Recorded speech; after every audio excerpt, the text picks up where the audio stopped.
Welcome back. We're back for our 16th episode. We're covering the episodes 107 through 114. We're at the very beginning of the Sasuke recovery arc. And what did you guys think of it?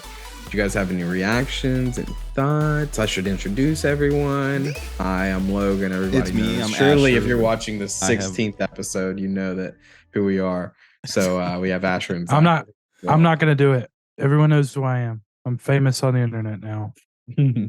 I want to ask you something about this new opening, if I may. It's lit, first of all. That was my first note for any of these. Also, do they kiss? They smooching on there? No. Who are you talking about? Naruto and Sasuke. Did that not happen? Of course not. No.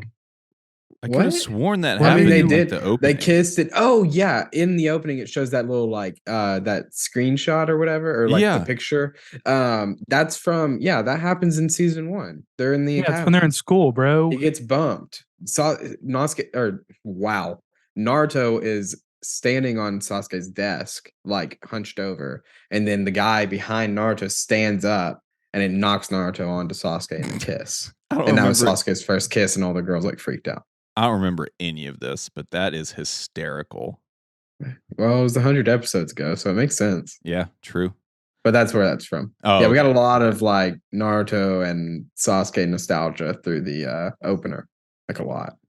My only note about the new intro is the classic Naruto run scene that you see in GIFs and memes. Mm-hmm. I don't think we've seen that in the show yet, or maybe it's just specific to this intro, but I just remember seeing that specific scene where it's like a pack of them running through a field together, with their hands back. We've definitely seen it. It's happened a few times, right? But then, Logan, you've mentioned before that there are some times when they're running and it's just like... Yeah, it's wild. The running animation, there was even a point in this where all this batch that we watched, they're running through the trees and they show a side profile of Shikamaru running, skipping. If you're watching, it's very full motion, run. Yeah. Just onto perfectly placed tree limbs, which is amazing. And then every other time they're just jumping. It seems like they're jumping from one to one, off both feet instead of stepping stone. You know what I mean? Right. The difference there. It makes me think of Levi in the forest from Attack on Titan. Yeah. He's just gliding through the trees. Yeah. And that's how it feels until they show that one scene where Shikamaru is basically walking it. But I don't know. I think that run, it's so weird. I don't know why, if it's just because it's not practical to actually run that way in real life. So do they just depict it that way because it's they're running so fast that their arms just fly behind them? That's how it feels. It's that's the idea, is they're running so fast that their arms just dangle behind them. It's more efficient that way. Yeah, it's more efficient. Aerodynamic is the word you're looking for. Thank you. But it is scientifically proven that running with left leg forward, right arm forward, than vice versa is a better way to run. Hold on. Left leg forward, right arm forward? Is that how we run? Yes. Do you yeah, absolutely. What? Right? I haven't run in decades. Yes. Probably. I mean, same, but right. I run every day to the mailbox. Dang. Long driveway guy here. He can't wait. He checks every day to see if he got a publisher's clearance house check. Oh my God. Man. Publishers clearinghouse. On a real note, I have watched my kids run in the backyard before as they're playing and they're trying to get away from each other or whatever. And sometimes they'll do that. And I've caught that. I've just made that observation. And I asked Milo, who's my oldest son, I was like, why do you run that way? And he's just like, I don't know. It just feels better to do that. I was like, all right, cool. That's good for amazing. you, dude. Yeah, I think that's right. I don't know. Either way, the run's weird. Maybe there's something to it. Okay, I have a question for Zach. What do you think about Shikamaru at this point? Oh man. Hang on, before we get into this, let's talk about what we're talking about. So I mentioned the episode numbers, but we're talking about episodes 107 through 114. So that covers Sasuke getting out of the hospital, which we'll come back to this and talk about the very opening scene of this batch. And then Sasuke leaves, and then there's a recovery arc. That's what we're talking about. Go ahead. Well, I don't know what to say. We don't have to talk about Shikamaru yet. No, I just didn't talk about what our batch encompasses. Yeah. I honestly, I mean, I know there's no like structure to this, but I think it would be better to save that for a little bit. Okay. And then like explain kind of the confusion, because there's also some stuff leading up to why Asher's asking me about Shikamaru that I feel like might give context for why I'm talking about Shikamaru the way that I'm going to, because my boy is on another level. Yeah. But yeah, I mean, for the listeners and watchers, I asked Logan during the week about the opening scene because we skipped some filler and it got me confused a little bit. So if you're confused too, you're not, on your own there. But yeah, Logan, do you want to just explain kind of what happened and why we ended up back in the hospital? Yeah. So, in the manga, the sequence of events is there's the Chunin exams and the like Konoha Crush arc. And so during that, Sasuke gets just decimated by Gaara. He goes to the hospital. So does Kakashi. Or sorry. I'm way off. Wish I could take that out. The fight with Itachi is what sends him to the hospital. And it's what sends Kakashi to the hospital. So then they're in the hospital, those two. And then Jiraiya and Naruto go off to look for Tsunade. They come back. And then what happens in the anime is you have the inauguration of the fifth Hokage happens a little early. What is that? The like gotta see, gotta know, like the Kakashi mask. And then there's a whole story arc about like this running village or something in Naruto. They like help. It's really weird filler, but it's this whole arc. During that, because Sasuke's already been taken out of the hospital in the anime, but not in the manga, they had to put him back in the hospital for the anime to line up with the manga story again. So during that arc, that filler arc, they made sure that he got hurt and put into the hospital. Now, the show opens up going back into manga like canon content, but it assumes that the watcher has been watching only the anime. So it gives you context of why Sasuke is mad about Naruto being like better than he is, and they reference the arc that you just watched. But in reality, the arc that arc didn't happen. So the arc that just happened was the Itachi stuff, where he saw that Itachi was after Naruto, and that was the goal of the Akatsuki. And to Sasuke, Naruto is like no one, or when he wants him to be no one, it should be below him. So it infuriates him. But does that answer the question, like how he got back there and why they made sure that he went back to the hospital? Yeah, for sure. It definitely does. The thing that confused me more than that, though, because I honestly forgot that Sasuke was out of the hospital. But what confused me was at the very beginning, there were a few flashback scenes that showed some of the characters that were introduced in the filler episodes that I had no clue who they were. Yeah. And so I was kind of like, oh, who are these people? Yeah. But and that's just like what you're essentially saying is you don't need to know because they're not part of the canon. You'll never see them again. Never. Right. So that's what confused me during the week. Go ahead, Asher. Yeah. So it was legitimately like the filler was just to fill time. Yeah, that's why it's called got filler. Back to okay. And so but they knew that by the time that they went back to the next part of the manga story would be Sasuke and Naruto fighting on top of the hospital. and it would be weird to just be like, let's go fight on top of the hospital unless they were already there. Right. Right. Yeah. So then we see a really cool fight, and then we get a really cool reveal. What did y'all think? Did you guys like, I'm talking about whenever Kakashi like diverts their Chidori and Rasengan into the two water towers.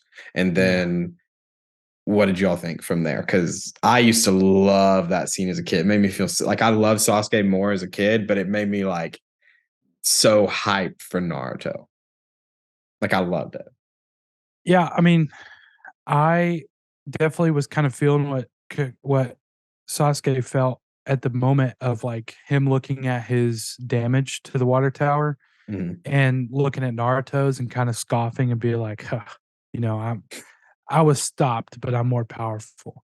And then Sasuke kind of walks off and sulks and just, goes his own way. And he kind of goes down the stairs to the back side of the water towers and he looks up and Naruto's is absolutely obliterated. Like totally annihilated. And he's just like, how? What is he doing that makes him so much better than me? And that was honestly a pretty cool moment for what you were just saying. I was like, Naruto's got some strength under his belt. This training is definitely paying off. He's like a real contender. And I think that's why I'm so excited to get to Shippuden, because you're not dealing with an underdog anymore, which is like, Naruto is kind of like started on that. And sure. You don't really like miss it in a good way. I really enjoyed this as a setup to what comes next with Sasuke, because by the way, I freaking called it. He's going after Orochimaru. I freaking called it. So this makes so much sense. Like him seeing that and seeing how much damage Naruto can do and how powerful he is. He's like, dude, I have nothing on Itachi. My main goal in life. So this is like, in his mind, I'm sure it's like, this is the only path I can take. So yeah, 100%. I didn't enjoy that they were fighting and whatever, but it makes sense. It makes sense why he's mad, and then it makes sense why he goes after Orochimaru. In the same way that you called something, like made the prediction about Sasuke, I just have to make a note based on Kakashi's feedback and his lecture afterwards on why they shouldn't fight and like, especially using the power of the Rasengan and the power of the Chidori against a teammate. I just made the note in all caps, by the way, that Kakashi himself even compared Naruto and Sasuke to Jiraiya and Orochimaru. And so I don't know if there's more to develop in that story, if there's just parallels in generations, because you know I have some more questions and notes about even like Choji's dad and Shikamaru's dad and all that stuff. But it's just kind of cool to see how they kind of pass down. And the biggest thing for me is like understanding that those three are the legendary Sanin. So it just gives me high hopes that the trio of Team 7 has greatness that, we're going to see It's like yet to be in real unlocked. time. Right. And I'm just excited to see that. But I just thought it was interesting that even Kakashi compared Naruto and Sasuke to Jiraiya and Orochimaru. Yeah, great, like parallel to what's about to happen, like kind of opposing forces. And it really, now on this rewatch, it feels like it's not out of like nowhere, but I feel more for Naruto now than like when I was a kid, because now it's like, oh my God, like they were teammates and brothers. And then Sasuke just like took everything personally and decided it was just, he was done with it. Cause I guess whether he feels like he doesn't have another choice or what, they were close for whatever reason. Thinking about it as like prior times, it felt like more justified prior to now. And now it's like he's kind of being a bitch. Well, and the other side of that too, man, is if you feel bad for Naruto, like you got to feel bad for Sakura too. Like, oh yeah, that absolutely. whole scene at the end of the village where she's just pouring her heart out to him, like laying it all on the line, and all he said back was, "You're still annoying." Come on, Yeah, like it's tough, I man. know. Asher probably has a lot of thoughts on that scene. What do you think Yeah. about Sakura and Sasuke? Okay, my main thought, and I'll come back to the emotional side, which is where I normally live, but my main thought was like, did he just knock her out? Did he do what Yeah. Tsunade did to Shizune? Like, did they get ultimate punched and then they just end up like falling asleep on a bench in the middle of nowhere? Which, by the way, on Sasuke's part is incredibly irresponsible. Like, did he not? Like, he legitimately does not care about her because he's just like, I'm going to leave you out here in the wilderness to possibly get eaten by raccoons or something. Yeah, I had thought about that too. Like, I guess Village Patrol didn't come around for like 7 hours. A Like, long time, yeah.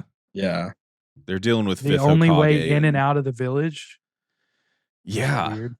I don't know. But I mean, I what I felt in those moments might be a little different than what you all might think based on what I've said about Sakura so far, but I was part of me was like, dude, you all are so young. Like, don't lay it all out on the line at this point.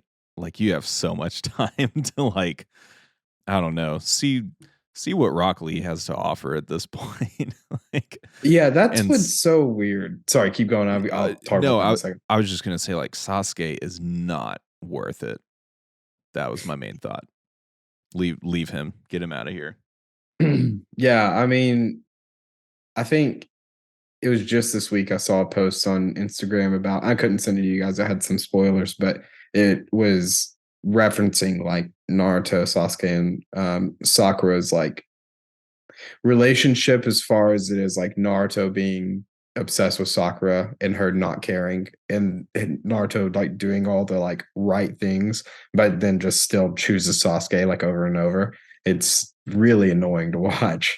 I completely agree. I think that like putting everything on the line like at 12 like feels it, like if a 12-year-old, if I heard that story in real life, I'd be like, they are a literal child. Like they don't have anything to put on the line. Like that's dramatic. Like they're just being, a middle schooler.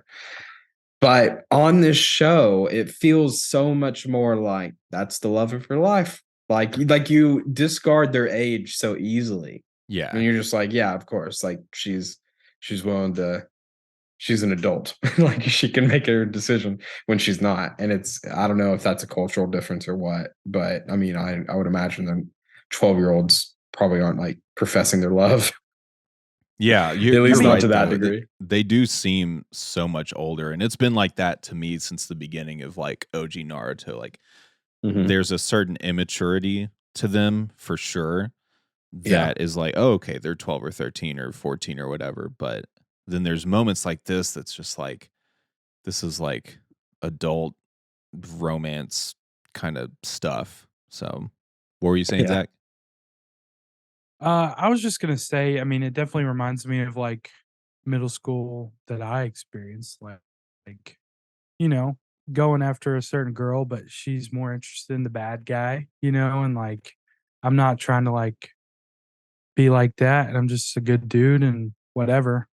I'm not trying to like blow smoke or anything. I'm just saying like there were times, there was a clearly this guy was a douchebag or a jerk, and I'm trying to be nice and, supportive, and it just didn't work out that way. And I just see that in this. But I also don't see Sakura and Naruto ever getting together. It almost feels like a Harry Hermione relationship at this point. Like I just don't see that being a possibility. Who knows though? Um, but yeah, I just thought that was super responsible too. Like, don't knock her out like that, bro. Like, Yeah. That's tough. It's a weird move. It's a It's a tough look for our guy Sasuke. Yeah. So then he leaves. He's out. He wants to go see what the tongue of Orochimaru can do for him. So there was something unpredictable about him, but in the end, it was right. So I mean, I hope he has the time of his life looking for Orochimaru. I say all that to say the name of that song is Good Riddance. Good Riddance to Sasuke. Get him out of here. Took me a second to catch on, and then I heard it. So the Sound 4 show up and entice Sasuke, beat the shit out of Sasuke, and then entice him again. So they bow leave. To him the second time. They're enticing him the first time, and then they're like, "We worship you now." Yeah, they're like, "Okay, it's decided. You're our leader." And then they kill him and put him inside that coffin that's evidently 2 pounds, and they lug it around like it's nothing. Hey, we've seen that before, though. I mean, at least he has more room than my girl Nezuko, bro. Absolutely, he can actually breathe in that thing. Yeah, wild time, and I love that you're still watching Demon Slayer. So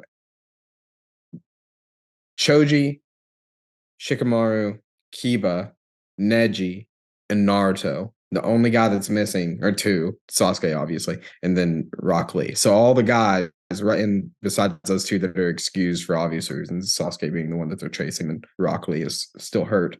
With the successful surgery, we should talk about that. So, obviously, he's on the road to recovery. So we will see him again one day, we assume.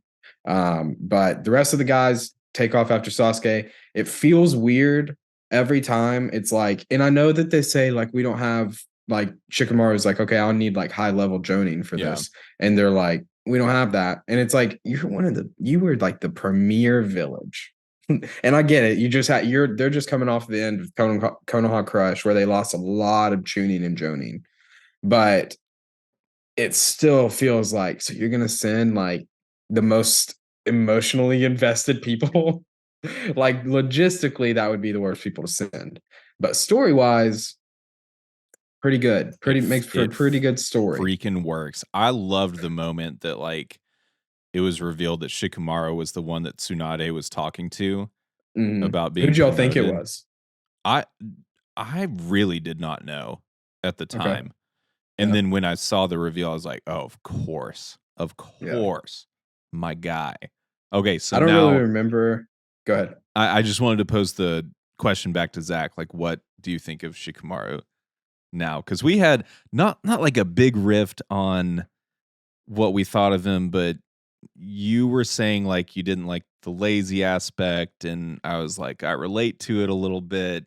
Not saying I'm some genius or whatever, but yeah, what do you think? So before I start, I honestly kind of knew it was Shikamaru when Tsunade was talking. And as soon as it revealed that that's who it was, I was like, I freaking knew it. This is the best choice. And I'll tell you why. I'm not a fair weather fan. Okay. I enjoy a good development across the board. Shikamaru, after we saw his fight against Tamari, I knew this guy thought differently, and for that, he would be a good leader. And so, as soon as he started deciding his game plan, everything that he said was dude, I never would have thought about that, but that makes so much sense. This is a great strategy. Every position in the line, every person down the line was yes, he needs to be first. He needs to be second. My boy Naruto in third. I'm laughing because Logan's I'm cheesing ear to ear because dude, same. I love that you guys have differing opinions, but it makes me so happy whenever people get the payoff of time. I don't know if I said this last episode or who I've said this to recently, but I said it recently. But 99% of the time whenever I tell somebody to watch Naruto, like they never get the payoff because it's such a like big investment. So the 1%, which is you two, of actually watching it and seeing you guys come to like love these characters the way that I think you might makes me so freaking happy. I just I don't know, I think it's hilarious too. So continue. I totally interrupted you in Well, that. real quick, I'm sure when people are watching like the first part of it, they might be thinking, "Oh, this is such a drag." But then they don't get to that payoff like you said. Yeah, it's true. Yeah. I mean, in this one little section of this episode, there were so many good moments that I was like, yes, this is exactly what you said. And the way that this show kind of like makes sense, and it's starting to make sense why this show is so popular. Like, it's starting to make sense why when you get hooked into the story and you see a jerk that Neji can be, like, he can be ruthless and very brash, but he looks at Rock Lee and he's like, "Hey, man, you make the call. Like, we're not going to force you into this." And that was so kind of him to make Rock Lee not feel like he's going to miss out on this mission. Well, And Rock Lee had the comfort that he needed to say, "All right, I'm out." Like, I was gonna say you too. guys have it. Yeah, like Neji has not been kind to Rock Lee in the past too. So I mean, I think again we've talked about the Naruto, what do we call it? Just the Naruto factor or something. Logan, you framed it differently, but like I think he had an impact on Neji, and then the visit from I'm losing the name, but the leader of the Hyuga clan coming in, like apologizing to him, and like Oh, I can't remember Neji's dad's name. he's had a Yeah. whole Or no, wait, sorry, that's his actually uncle. Hinata's dad. That's Hinata's dad. Okay, yeah, that's right. But he's had so much development, and honestly, I was like, I believe it. It wasn't just something that just randomly happened where he was like, all of a sudden, I'm going to be nice to Rock Lee for the sake of this point in the story. It was like this was an earned moment, you Exactly. know? That's what I'm saying with the development side of it and why there's such a payoff of the development of characters. It's like we saw Neji's bird fly out of the cage, right? That was the whole um, you know, image that they tried to like portray with Neji is going to be a better person moving forward. And we saw the first fruits of that in the conversation with Rock Lee. And Rock Lee felt it in his heart that, hey, I'm not being pressured to do this. I need to get better because I don't want this to ruin it. I'm having a hard time me walking upstairs. But at least I don't feel like I'm going to be a failure to these guys who I respect and look up to. And for Neji to say that, that was Well, and that even was the like honestly super cool. coordination and like willingness to cooperate with others from Neji. Because like we saw in the tuning exams, like he was so um not I mean, it wasn't even so direct, but like his interactions with Rock Lee and Tintin are very much like do exactly as I say, or else you guys aren't competent enough to like I'm the only one competent enough to get the three of us through this. Yeah. It's a It's different kind of arrogance. cold Yeah, than Sasuke. Arrogance is a good word. Yeah. yeah. And yeah, I mean his willingness to work with Naruto, even like after being beaten by Naruto, like there's no spite. Like it's very like respect driven, which is cool. I really like it. And he's the So oldest of all of them, right? Because that group was yeah, technically he's a year a year older than older. everybody else. Yeah. Yeah. There was even another scene in that section though where Sakura kind of comes up to Naruto and kind of pours her heart out to Naruto and realizes that Naruto's been there this whole time. And even Naruto's big bold promise to Sakura, like I was smiling the whole time, knowing you're not going to be able to keep this promise, bro. Like Yeah. I cannot see you keeping this promise because whatever Sasuke left for is a lot deeper than you, right? Yeah. Like I don't think there's anything Naruto can honestly say to convince Sasuke to come back, but I'm still here for the mission. Like I'm still ready to see what happens, and I know it's gonna fail. But I have been proved wrong time and time again by this show. But I feel it in my bones that this isn't gonna work. Um, but I'm here for it. And honestly, the whole idea of a platoon, like for some reason in my head, it was like Team 7 or die. Like they're doing everything together. This whole show hinges off their three interactions, and maybe somebody straggles along every now and then. But like that's gone for now. Yeah. And so we get to see a whole new aspect of this show where who knows who teams up in the future. And I'm freaking fired up to see the different pairings and like who works well together, and like I don't know, just all the missions that are to come from all the various things that could happen. But it's not just locked into groups of 3, like you could go with anybody. And that was mind blowing to me. I like that too, because back when it was flashing back to Tsunade, like talking about groups of 4 and having a medic in the group, essentially, and then we see Shizune, and I wrote down all their names, but we'll talk about them in a little bit, and the other Jonin in the forest, like close by to the sound people. And that was a group of 4. So I was like, okay, this is really interesting. Like, I guess maybe the groups of 3 was like a development.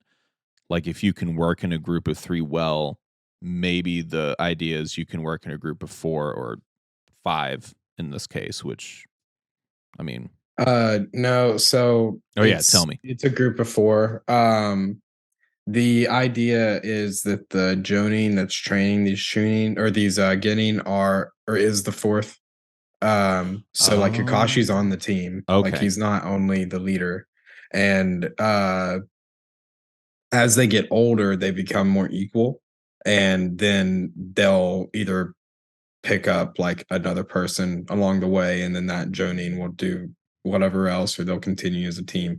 But yeah, I mean, it's still a 4-person team, and it's intended to last as long as that team wants to be together. Interesting. That makes me hopeful that we'll see some Saratobi with the 3 Sanin, like some flashbacks of missions or something. Oh, cool. Yeah. That would be cool. It's like I never know really how to answer to that. Like I always just try to act like I also don't know. Because just never read into my answers. So they're following the Sound 4, and then they catch up. They try to launch a sneak attack, which is like partly thwarted, but partly not, because Shikamaru thought ahead. Like it's almost like, did he do it on purpose? Like, because you hear him say like, Kiba, those smoke bombs have to come in at the perfect time, and then those smoke bombs don't happen until like after several seemingly variable actions happen, and then here comes Kiba with the smoke bombs, and they're all suddenly fine. So let's talk about, I guess, that fight. Like Choji stays behind, the rest of them go ahead and follow after Sasuke. And yeah, it's kind of like big guy versus big guy here. True. I'm like not emotionally ready to talk about that fight. It was great. And I loved seeing the 3 what do they call? I guess they're food pills. It's food right? pills. Yeah. Mm-hmm. And the results there. But as soon as Sasuke, oh my God. As soon as Shikamaru said, like, Choji, please don't use that red pill. Like, don't let it come to that. I was like, I know he's going to. Like, what in the world is going to happen if he uses that? So I texted, like, I watched all these within a couple days of our last recording, and I texted Logan, and I was like, dude, I'm done with this show. Like, I don't want to watch this anymore. That's all I'll say for now. What were your thoughts, Zach? My thoughts on the Choji and the bigger guy fight. Definitely, I definitely appreciate Choji a lot more. I'll say that. We definitely got to see a lot of development with him. He put everything on the line, and you can kind of tell in his body language and the way that he's, what he's fighting for through the flashbacks and just seeing how Shikamaru kind of was an actual friend to him, which makes me like Shikamaru even more. Oh, 100%. Like when they were playing that ninja game as kids, all the other kids didn't want anything to do with him because he was just bumbling around, dude. Like just, he just wanted friends, and I don't think he quite understood what the game was asking him to do because he was slower than everybody else already. And he was just like, "Hey, what are you doing?" Yeah, he just walked It's up and he's like, he just stood there. Like, and you do not the other know. guy's like, "Dude, get away." And he kind of took that personally. It was Yeah. like, "You're missing the point of being a ninja right now. You're hiding." Um, but yeah, just seeing the history of Choji and like the fact that he's not just this like only for comic relief character, like he has a serious side too, and he has some strength under his belt. We saw that with the Earth prison or whatever they call it, Earth Dome prison Mm-hmm. that they used to trap all five of these guys, and he was the reason they got out through Shikamaru's planning and strategery, um, which was cool to see, and I kind of liked how they used him to build up to Shoji's moment. Um, but yeah, I'm kind of with Asher on this. Like, was not expecting this end to this batch of episodes. Um, I just hope that it's another trust issue moment because if not, I'm gonna pour one out for my boy Choj. And But see, at what point does the trust issue moment start to switch on you that's what to I was where you about to don't say. even know anymore? Like Because it's like they Exactly. do it so much that you're like, surely at this point they're not going to do it. See, that's what Right. I'm thinking. Like, surely at this point they won't kill off Choji after all of that backstory and development, and like him and Shikamaru like becoming friends, and Choji's dad just sitting there like not saying anything, like just watching my boy here. They can't kill him off. There's no way. That's I how I will. feel right Okay, now. so this is not indicative of this situation. Okay. This is just overall for anime. This is a thing that you see recurring. You will get several episodes of backstory for a villain or a side character or whatever to get you attached to them just to kill them. Just so that it's like more like attachment to the show. You know what I just realized? That happens in some of my favorite reality TV shows, like cooking shows. So go with me on this for a moment. Gordon Ramsay did a show, big cook, famous cook guy, whatever, Hell's Kitchen.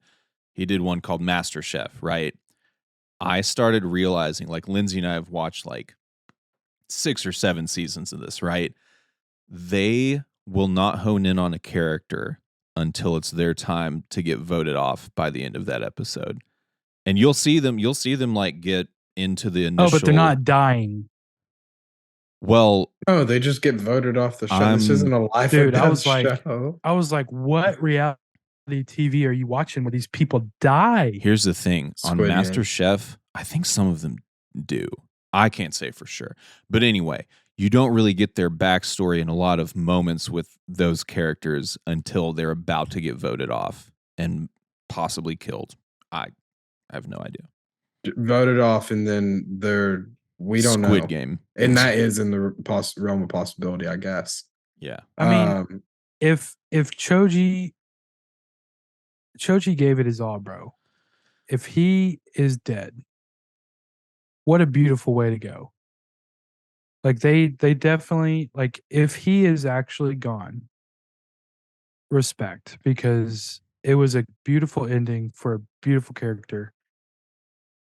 I don't want that to be the case because we saw like Super Saiyan Choji at the end. Like he was like ripped and we saw different skinny form. Choji. That was weird. Yeah, that's what I'm saying. Like he like took on a different form, which there was a lot of form shifting in this episode. Like apparently these sound guys have a second form as well. Because the other guy turned into like a alligator Yeah. looking That was wild. dude. Um, but Yeah, I mean, the way Shikamaru talked about it, don't take the red pill Choji, mixed with him taking the chili pepper. Was it a pill? What do you call them? Chili pepper? It's food pill. They're all food pills. But yeah, I think he called it like the chili pepper. The first one was spinach. Spinach, curry, and chili pepper. Yeah. And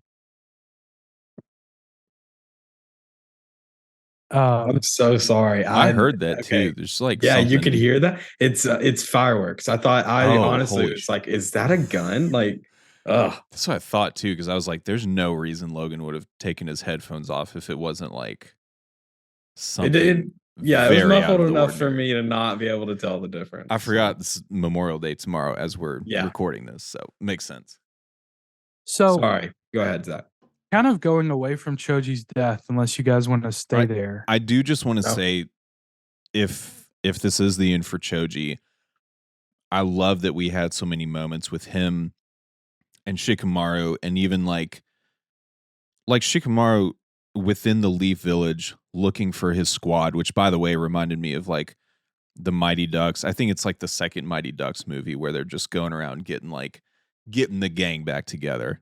Love it. It is the second Mighty Ducks. Yeah. It's so great. D2 baby. This is the Goldberg of the Mighty Ducks. Amazing. But there's so much like love between those two characters that it's not like Choji would have gone out in vain, I guess, or without knowing that like he was loved and respected by a fellow ninja. So yeah, that's all.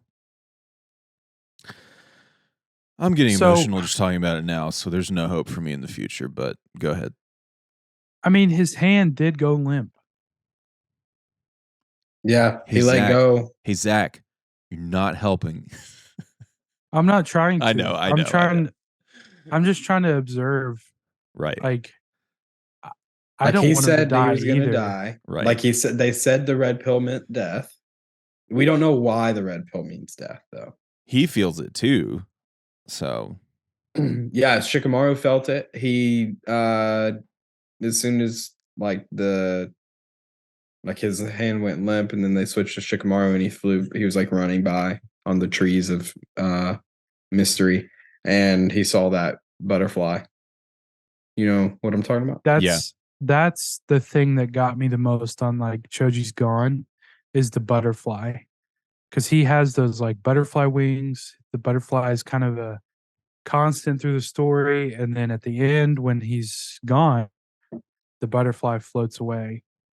And I mean, if he isn't pretty dead, symbolic. Yeah, very symbolic. And if he isn't dead, shame on them. So, you guys probably know this, but if you don't, traditionally, butterflies, if they land on you or are close to you, it means that you are of pure heart. So that is the symbolism behind that, is to show that Choji is of pure heart, which is pretty evident. Sure. After all the after all the backstory we got on him. Which leads me to the other thing I was going to talk about. Yeah. Because I could tell from the moment I saw Choji's dad, he was a pure-hearted man. He was very kind. He was big, but understood the world in a different way. And we've seen him expansion jutsu before in the middle of the fight against Orochimaru and that whole scene. So Shikamaru and Choji are on the same team, correct? Mm-hmm. So we also saw that Shikamaru's dad and Choji's dad are on the same team, correct? Yep. Mm-hmm. I know where you're going with this. So when Shikamaru comes up and introduces himself to Choji, two questions. A, why weren't they already familiar with each other? Because their dads are friends. B, why wouldn't he have said, "Oh, I know your dad," or whatever? Maybe there just wasn't enough time.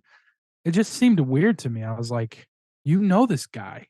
Like, you've probably heard a lot about him. Who knows? I don't know. I thought that was strange. Like if I Yeah. had a kid with someone on my team, or not with them, but like if I had a kid while on a team with someone else, I would let them know who he is or like show him pictures or whatever. Like it would have made sense for them to play together as babies or toddlers or Exactly. something. Yeah. Yeah. I don't have a good answer for this. I thought about that too. It's like, and they've already established it clearly because you know about it. So, I don't know why. It makes no sense why he would come up and introduce himself. Um, It would make more sense if they were like 4. I think And that no, I think that that's the idea is that they are like that they're really young. But it they looks look like maybe they're more like 9 7. or Yeah, I was going to 8. say somewhere around there. It doesn't look much younger than they are now. But But like then they're think about 12 or this. 13 and they seem like they're 18. So maybe they're 4 and they seem like they're 9 or But like whatever. remember the scene of them jumping out the window, running away from Aruka Sensei whenever they were in the academy? That was like not even the beginning of the academy for them. And that was already a lot of time had passed from whenever they met on the roof that day. So this had to have been before that. It was before they were in the academy. So I mean, I think we're just kind of like told to just, hey, whatever. Like that's Go just with it. yeah, like he introduced himself. Yeah. It might have not been the first time, but it may have been the first time. It makes no sense either way because there's just not enough context on either side to like definitively know if they had met her before or not. Besides the fact that he introduced himself, which why would you do that again? Yeah, and it's not super like story changing for the overall show, but it was Yeah. just a weird like observation of like why wouldn't he act like he didn't know who this was, or I don't know. It was just strange to me. Yeah. But Choji's dad definitely, it makes sense why Choji is such a pure soul. I'll say Yeah. that. Great character. We will find out next time though. Actually we won't find out next time. We might find out the next time. It might be this. I don't know. I can't remember. But we'll find out soon. We'll find out a definitive answer at some point in the future. But is there anything else that I might have skipped over and kind of like progressing the story? I didn't know if I jumped over anything on your all's notes. Okay. I wanted to make one quick note because this was a flashback thing too. This was before 109. So this was, oh gosh, let me look through this real quick. Episode 108 was Bitter Rivals and Broken Bonds. So that's when Kakashi's lecturing Sasuke about revenge. There's a bunch of flashbacks to Team 7, like having fun as a team, as a group. Mm-hmm. I made a note that the fun flashbacks for Team 7 didn't feel earned to me, but I understand even if they don't, I'm to believe that like they had a good time as a group. I just feel like we didn't see enough of it. I didn't see enough of it to make me feel like they had really gelled as a group. But even with that said, there were some moments within the flashbacks where I was like, oh yeah, like, okay, like they are a tight knit group. It's probably been longer than I feel it's been leading up to the tuning exams and stuff like that. So, Oh yeah. But I think just within the show and the time that they had to really display all of that to us, that it didn't feel like they had gelled that much. That's just a small note. But it took me out of it for a split second. I get that. Yeah, they have been together for I think a year. I think it's a year. If somebody knows, let us know. Well, and let me just say a year when you're like 12, 13, all the way up through high school, 17, 18, a year is a long time. I mean, I'm thinking of like, because we all have done like summer camp type stuff. Like even a week at summer camp can feel like there's so many memories made within that amount of time. So I know I'm like going back and forth on my actual note about the flashbacks, but that makes more sense. So yeah, I think that it is I don't know. I think it's just kind of subtly implied, like, hey, time has passed. So like the beginning of Naruto, whenever they get put on a team to Zabuza is like no time because that's their like not their first mission, but it's like among one of their first because Naruto was complaining about getting all the lame missions, and then they gave him this escort that turned out to be crazy. And then there was a lot of time between Zabuza, hello camera, stop focusing. That was weird. And then they go to the farm and just help somebody on their farm for like an entire mission. Yeah. Like, and like there's just time jumps that they like don't really say, except for like in passing, it'll be like it's been a whole 2 months or whatever. Yeah. So yeah, it has been a little bit of time, but what we've seen hasn't been a whole lot of like let's hang out and be friends. And I guess that's not really their point, is to be a team and like carry out missions, and then they become close as a byproduct. Yeah, makes sense. The only other note that I had in this group of episodes was dealing with Sasuke, going back to his ritual, if you will. At one point in episode 111, he took a pill to transition the curse mark to stage 2. And I just made a note because I observed a piece of that. I don't know if you guys saw it, but when they show the curse mark transitioning, a leaf lands on it and immediately blows away. Mm-hmm. And that almost felt like he's kind of like moving on from the Leaf Village. Oh, that's definitely the symbolism. Yeah. Yeah. I agree with you. And the reason I thought about that too was because of Itachi's cross mark through his leaf symbol on his headband. This is another brother in the Uchiha clan who is just saying bye. Are you talking about this right here? Yes. I've bought a lot of hats since we started watching this. I just need you to know that. I love the Jiraiya on your head right now. Mm-hmm. Can you pull that one up closer to the lens? Well, you guys now? Talk now. How about now? How about now?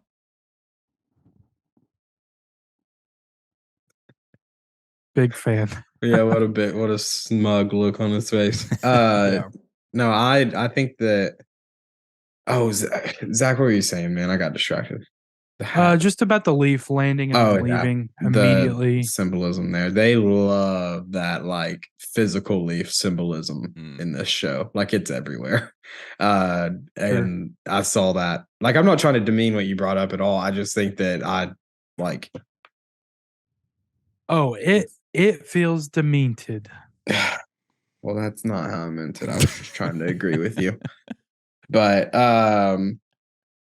yeah, so that's kind of been this batch where we left off everyone. Obviously Choji took the one of the Sound Four out, killed him, and then we are left to assume that Choji has also died. And now the rest of the team is pursuing the Sound 3 now, I guess, technically, and Sasuke in the coffin. So we'll see what happens next. Next, we're going to have episodes 115 through 124. So we're going to have a bit of a bigger batch, but we're going to get to see a whole lot of like prime OG Naruto. So we're getting into the actual peak climax, whatever you want to call it here. This is Naruto. When everybody thinks of it after they finished it. So the next two batches are going to be an absolute riot. Can't wait to watch them. That's an interesting adjective that you've chosen to use for that. I just wasn't expecting it. Could mean a lot of different things. There is a specific reason, because the next 10 episodes,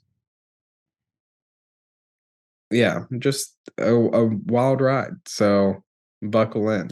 And then that'll be, we'll watch the next 10, and then the next batch will be our last batch, and then we'll be done.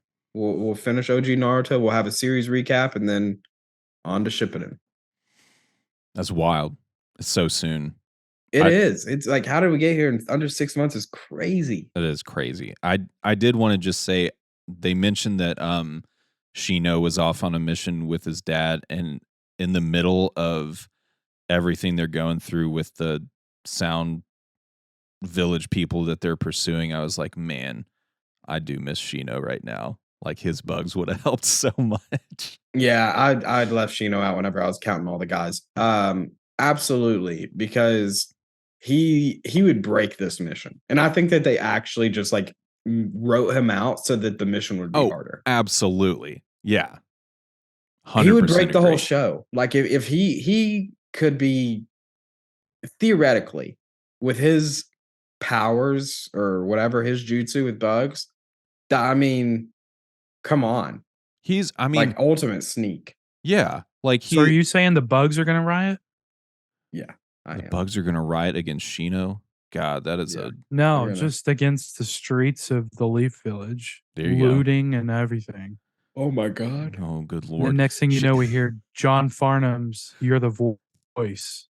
What's the matter with you? Shino is the We're all someone's daughter. Shino is the We're all someone's side. I'm only gonna try one more time. Shino is like the Captain Marvel of this group. Cause like Captain Marvel's off in a parallel universe, like shooting beams out of her hands, like destroying people. Yeah. So they were like, we can't have Shino on this mission. And Captain Marvel's not. Excuse. Okay. Whoa. Well, we're gonna have to talk later. Man, another podcast on the rise. Not a fan of Marvel. Game breaking. Shino did see Guardians of the Galaxy on Friday though. Loved it. I haven't even seen that one yet. Cool, man. I've seen them all. That might have been. Let's wrap it up. Yeah. So, like I said, episodes 115 through 124. So mean. No, I don't want to talk about Marvel on a non-fit podcast either. So we'll see you there. Let us know your thoughts, questions, whatever you got for us.